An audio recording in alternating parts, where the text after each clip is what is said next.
अस्सलाम वालेकुम। Sidra kitchen net में वेलकम।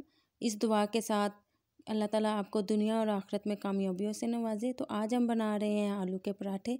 जैसे कि आपको पता है कि सर्दियों का मौसम शुरू हो गया है, तो पराठों की भरमार अब लगेगी।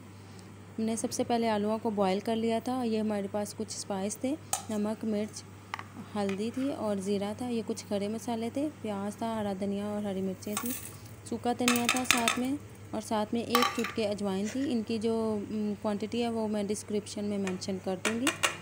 इसको सबको हम यकजान कर लेंगे। इसमें ऐड कर लेने के बाद आप इसको मैशर के साथ भी कर सकते हैं, नहीं तो हाथ के साथ कर लें। इसमें थोड़े से चंक्स हम रखेंगे आलूओं के, ताकि जब वो पराठों में जाए तो मज़ेदार लगे।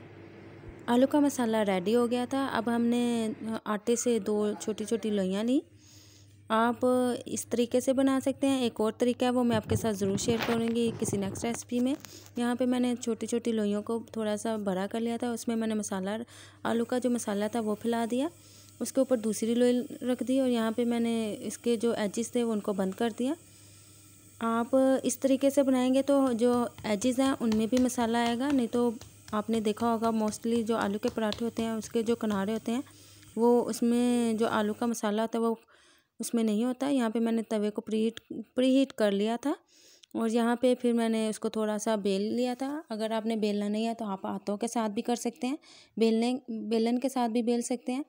जब एक साइड रोटी की पक जाए और दूसरी साइड को हम पलट देंगे और इसके ऊपर फिर हम ऑयल लगाएंगे या घी, जो आपको मुनासिब लगे। यहाँ पे मैंने घी लगा दिया था और इसको एक तरफ से कुक करेंगे और दूसरी तरफ भी घी लगा के पका लेंगे।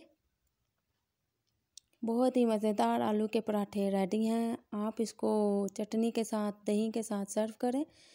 आलू के पराठे बहुत ही मज़ेदार, क्रिस्पी और खस्ता बने थे। आप सर्दियों के मौसम में इसको बनाएं और अपनी फैमिली को एंजॉय करवाएं। अल्हम्दुलिल्लाह मेरी फैमिली को आलू के पराठे बहुत ही मज़ेदार लगे थे। ये मेरा नाश्ता था जो मैंने रेडी किया था अपने लिए। आप भी सर्दियों को एंजॉय करने के लिए आलू के पराठे गर्मा गर्म बनाएं, खाएं और एंजॉय करें। मिलते हैं किसी नई रेसिपी के साथ। तब तक मुझे दीजिए इजाज़त। अल्लाह हाफिज़।